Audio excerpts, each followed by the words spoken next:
Let's have a conversation. Tell me what you think about the issues of the world. What kind of spice you wanna be? Tell me where you wanna travel. Do you believe in luxury?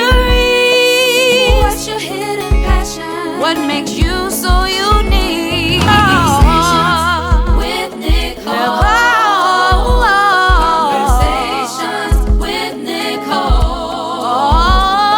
Conversations with Nicole. Conversations with Nicole. Greetings. Welcome to Conversations with Nicole. I am Nicole Everett, your host, and with me today is Dr. Yanela Mcleod. Welcome, Yanela. Good, welcome. Good to see you. Good to see you too. Thank you for having me. My pleasure. Now, I know you are a rattler, Of course. such as myself. You're donned in your orange and green, loving it. Thank you, thank you. Yes. So, tell me your title at FAMU. Oh, I have the privilege of serving as the Director of Communications and Alumni Relations for the College of Social Sciences, Arts, and Humanities, and I'm also an adjunct professor of history. Okay. So, still teaching. Still teaching. I spent 13 years as a journalism professor and then made the transition a few years ago into history. Okay. And, they're interdisciplinary. They worked well together because journalists are the historians. Mm-hmm. The news they tell is history the next day. Right. So, what brought you to FAMU?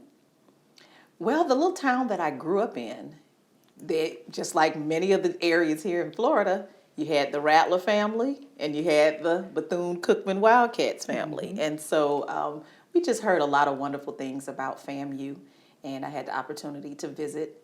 And to be honest with you, the show A Different World was very popular at the time. Mm-hmm. And I knew that I wanted to go to an HBCU because of that television show. Okay. And so Spelman, we visited Spelman, et cetera.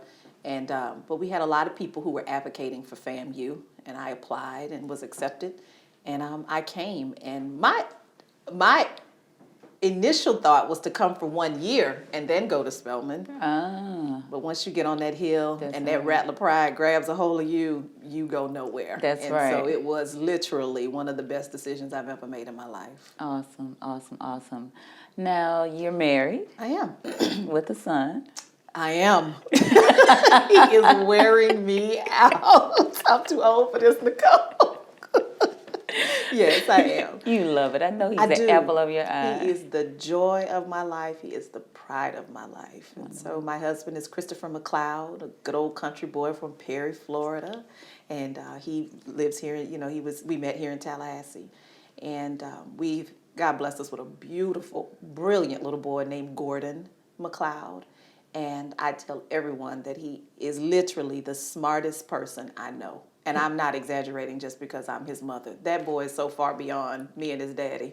We have to stay on our toes to keep up with him. But he really is the love of my life. Awesome, awesome, awesome. Now, you've been involved with some special projects. In 2018, you were involved with the book that Roosevelt Wilson wrote. Yes. Tell me about that. So Prof, who was my professor at FAMU in the School of Journalism, quickly became more than a professor. And we started out kind of like as a mentee. Then I ended up working as an intern at the Capital Outlook that he and Mrs. Wilson, Miss Kathy Wilson, owned up until 2009. And Prof was like my father. And as an intern, I learned about his career at FAMU. He had served the athletic director and communications director and sports information director. And one day I was piddling through the office and I found a manuscript, and it was Agile Mobile Hostile, the biography of Alonzo S. J. Gaither. This was like in 1998. And fast forward to 2016, 2017, I was helping Prof try to put together a book that we were going to call Against the Grain. It was a book of his columns because we know he was a prolific writer. Indeed he and was. Such an impactful columnist. Mm-hmm. And his columns really shaped and influenced people's decision making when we're talking about political leaders. And so we were working on that book. We're going to put his columns together, organize it in themes, and the Jake Gaither manuscript idea popped up again. And I was like, Prof, we've got to get this thing published. It's been 40 years. Other people have used portions of your manuscript for their study. Wait a minute. You need to do it I got publish to it interrupt yourself. you there. 40 years. Prof wrote that book, that manuscript in 1976. Wow. And life just kept getting in the way because he was doing such awesome and grand things. You know, he used that newspaper to fight for equality, and he was just an amazing professor. So he kept putting it on the back burner. So long story short, I said we can't not let this go on any further. And now in the age of digital publishing, you don't have to secure a traditional publisher to get things done. You can self-publish. We can self-publish. So the thing now was finding the manuscript because it had been packed away in storage. Luckily, we were able to connect with Samuel Friedman, who worked with Prof and was used a little bit of his manuscript for his study that he did called Breaking the Lines. Okay. And Mr. Friedman had the manuscript, a copy of it. Wonderful. So we got it, we got it digitized. Prof's daughter digitized it for us. I edited it, put it through the publishing process through Create Space, which is Amazon's digital publisher, which now is Kindle Publishing. And we got it done. One of my former students and now my business partner when it comes to the documentary, Sean Woods, did the beautiful cover on that book. Merle Dawson at the Black Archives, she helped edit the photo captions and helped me find some beautiful images to include in the book. And so what we did was we published the book as it was written in 1976. Wow. So you literally have this very special moment frozen in time where you hear Jake Gaither's voice talking to you from these pages and Prof sharing and connecting and interweaving using his words to really build a beautiful story. And so we call it a historic treasure. Yes, it is. And it's just incredible. It got such an amazing response from the community.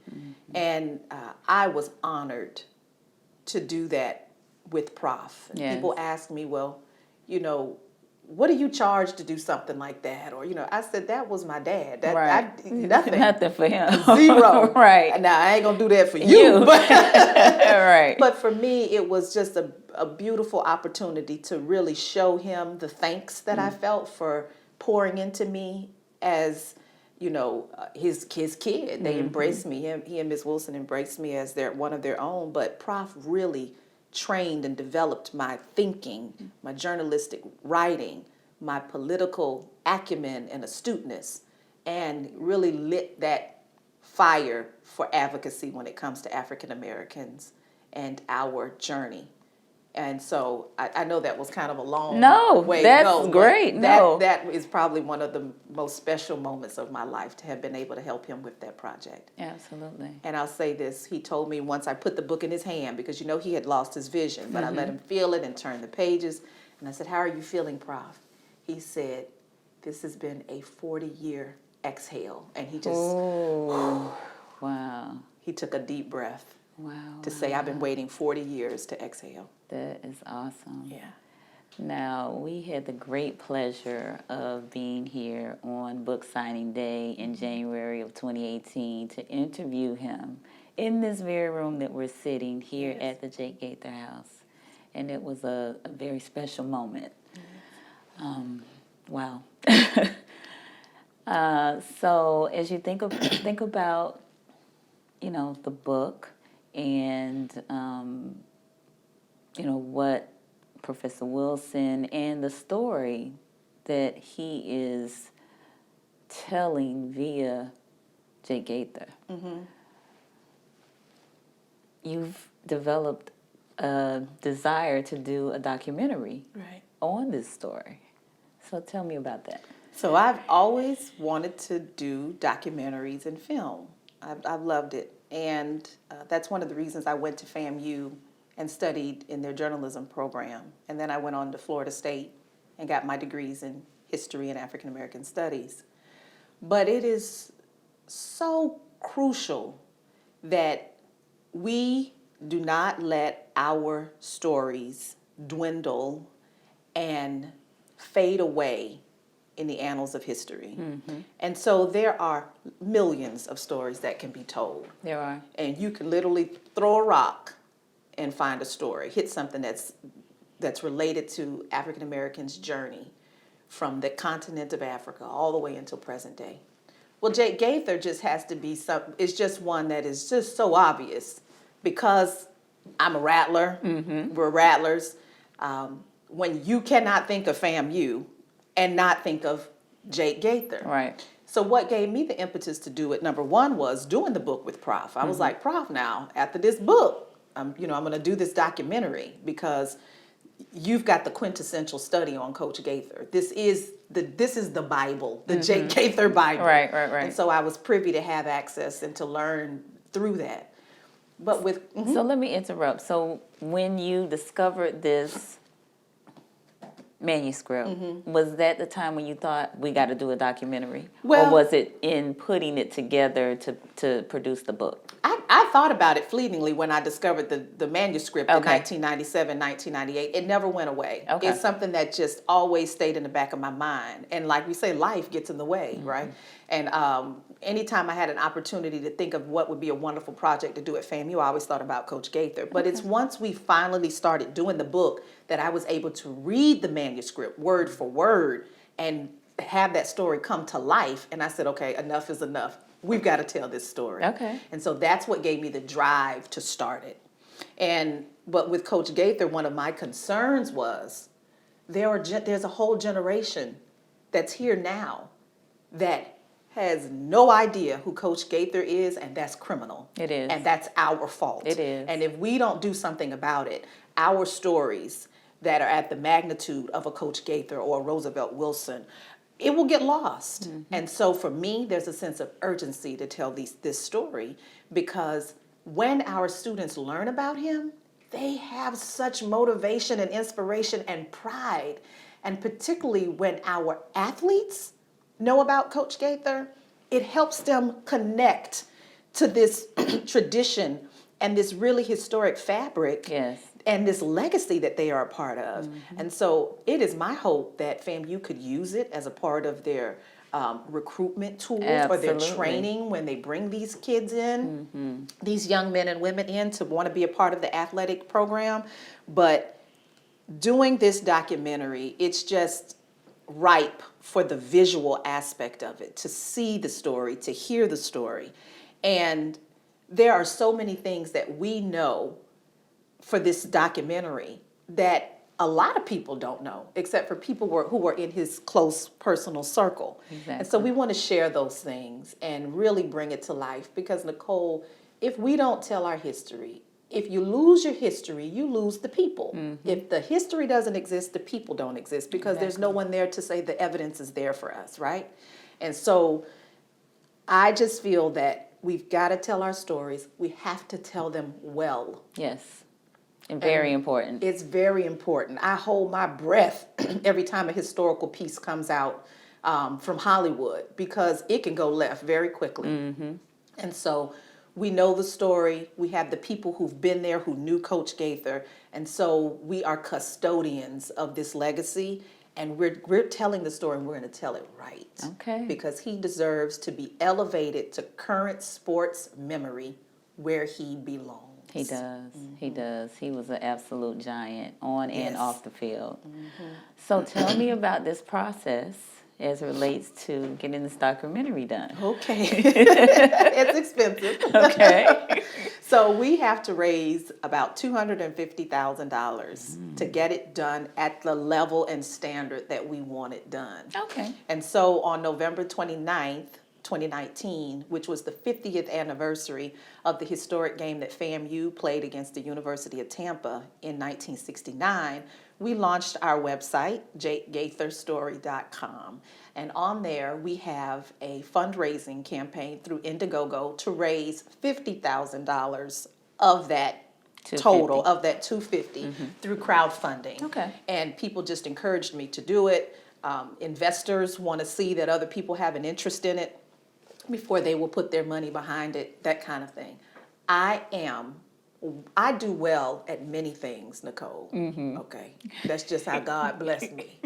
it, but asking people for money ain't one of them. So I'm so far beyond and outside of my comfort zone. I got you. Oh my Lord. And so, but I'm doing it because Coach Gaither deserves it. He does. I'm doing it because Roosevelt Wilson deserves it. And the story needs to be told, and it needs to be told well. And so we got a pretty good response. Within the first week, we raised over $2,000. And some of it was through the crowdfunding, and some of it is through private donations. And then, of course, the rest, the other $200,000, we are applying for grants and private investors, private funding. And we'll get it. Yes, you will. But when I tell you, I am not the one to say, can you give me $25? You got it. But it's going to happen. Your passion comes through, Oh, so well, people will thank you. see that. Absolutely, absolutely. And I was also blessed to connect with some wonderful people. And actually, I started this process a little over 2 years ago. And I reached out to people who I knew would be valuable for this project. And they told me yes then. And I said, now when I'm ready for you, I'll just give you a call.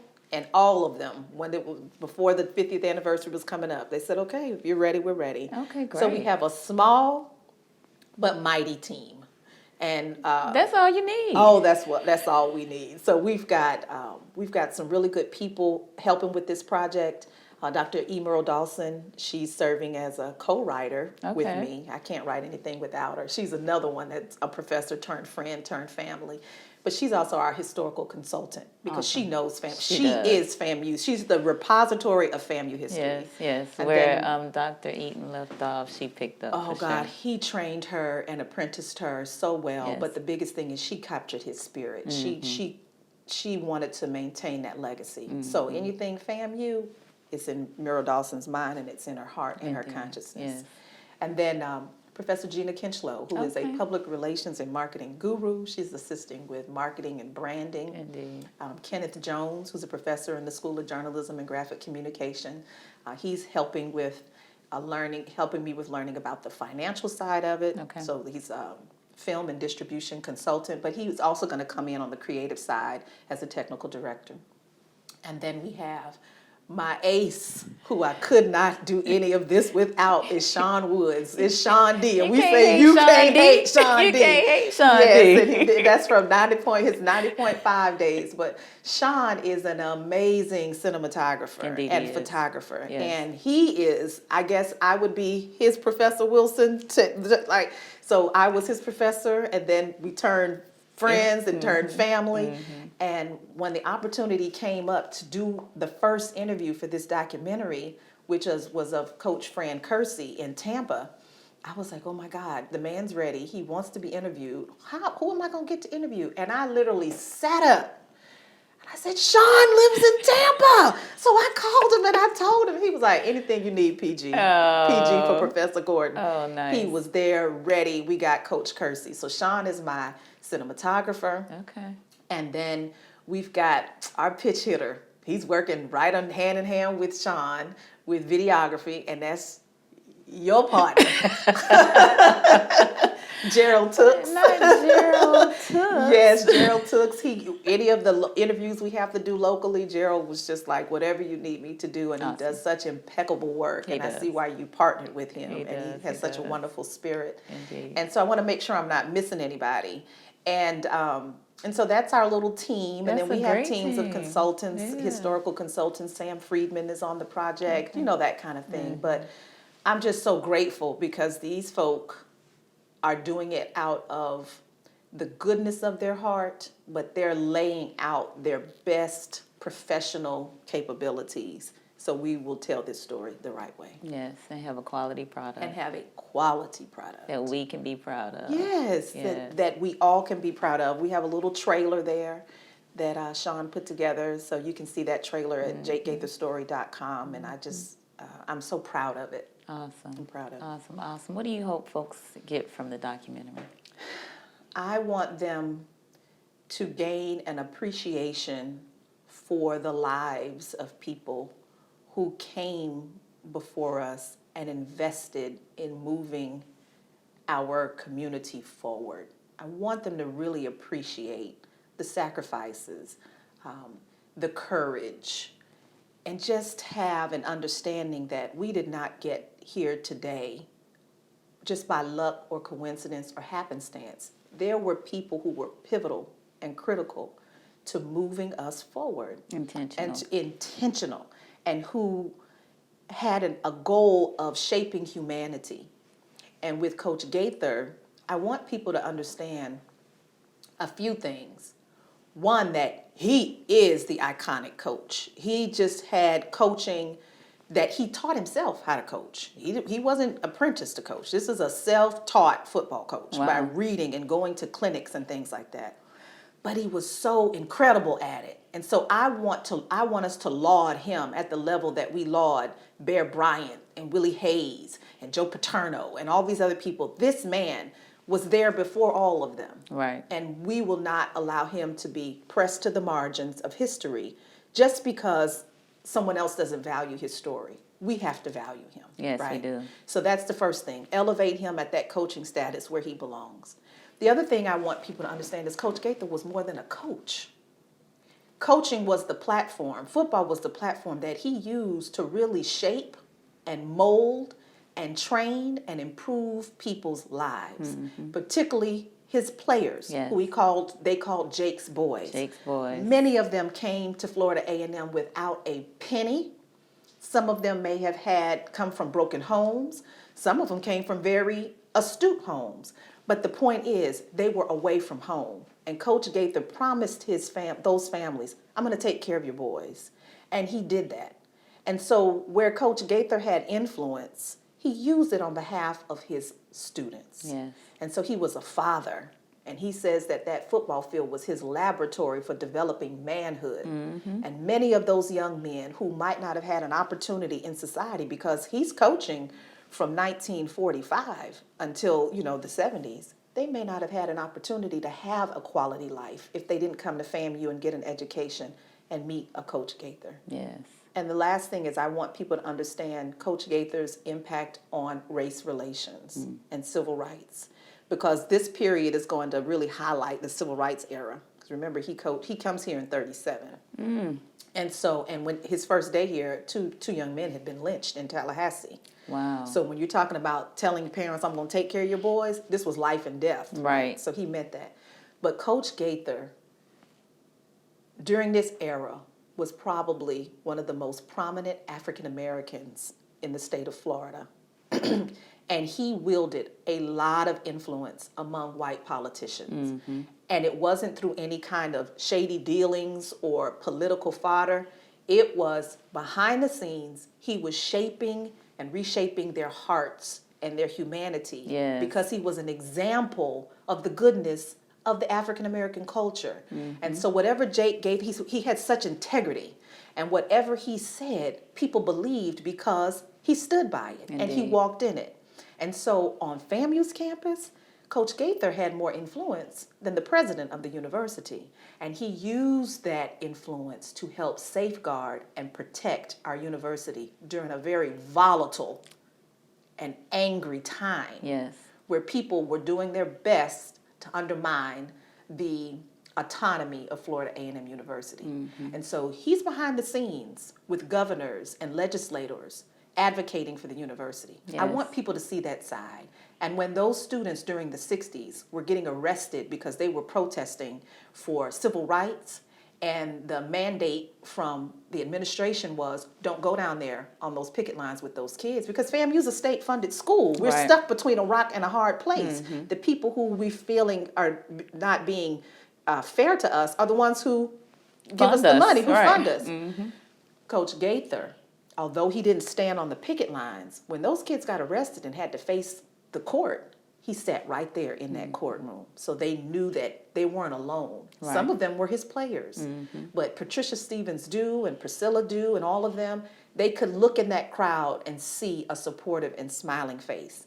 And you better believe he used some of his influence to help them on the legal side as well. And so we call it changing the game because he was a game changer in so many different facets. He was. He was truly a great Floridian. A great Floridian, a great humanitarian, just a great man. Yes.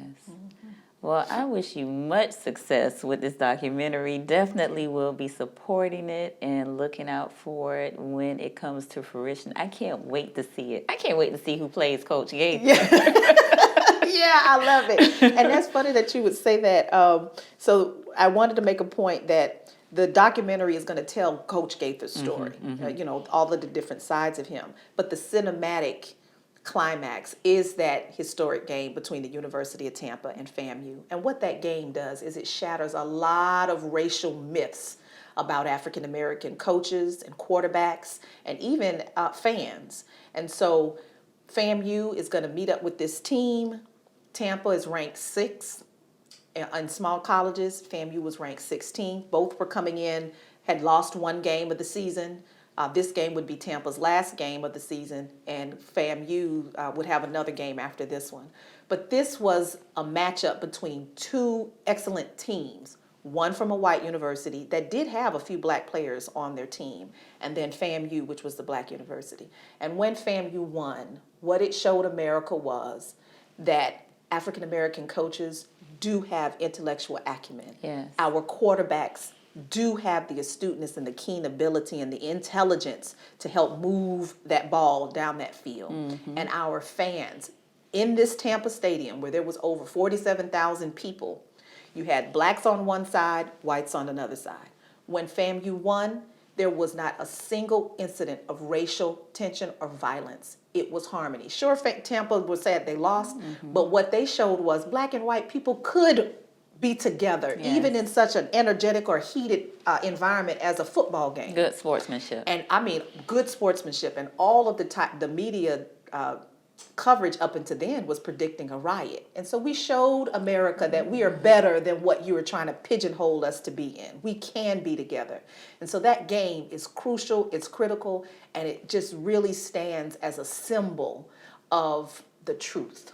It stands as a symbol of the truth. And so the end goal from the documentary is a film. Okay. And when you said, I want to know who who was going to play, right? Because the documentary is all gay, right, yeah. But when I do that film, Nicole, I already have people in mind. Okay. Yes, and so y'all, listen, be on the lookout. Yes.